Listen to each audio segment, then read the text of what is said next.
С нами на связи блогер Андрей Полтава. Доброе утро, Андрей. Доброе утро.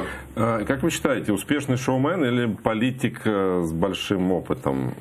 У кого больше шансов во втором туре? Ну, мое мнение сейчас в том, что в принципе у них шансы практически одинаковы, как ни странно. Дело в том, что люди действительно сейчас видят в Зеленском это какой-то черный ящик, вообще непонятно, за что они голосовали, непонятно, он же не публикует свое видение будущего Украины. Мы его приглашаем сейчас, и блогеры, и журналисты, чтобы он с нами пообщался и рассказал, как он вообще, что будет на следующий день после того, как его выберут, если его выберут президентом Украины. С Петром Порошенко более все понятно, видно его четкий путь НАТО, ЕС, у него есть большая поддержка наших западных партнеров, главная поддержка США.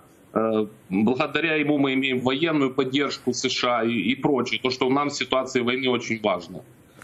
Поэтому, не знаю, все, конечно, будет зависеть от выбора людей, но я думаю, есть шансы приблизительно одинаковые у обоих кандидатов.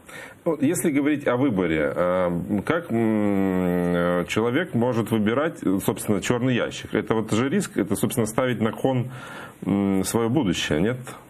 Это, понимаете, это вера в сказку, вера в что-то такое хорошее, не знаю. Люди вообще очень относятся к выборам, ну, так как к какой-то игре, знаете. Они не понимают, что от этого будет зависеть их будущее, главное, будущее их детей.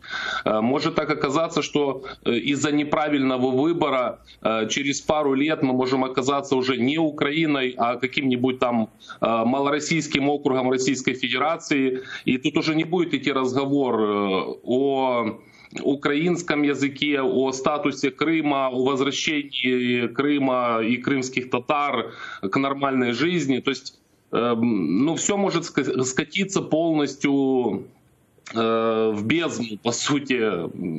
Зная отношение Зеленского к России, его заявление о том, что он готов там вставать на колени и договариваться на любых условиях, но я считаю, это очень, очень неправильно. Это Россия понимает только силу.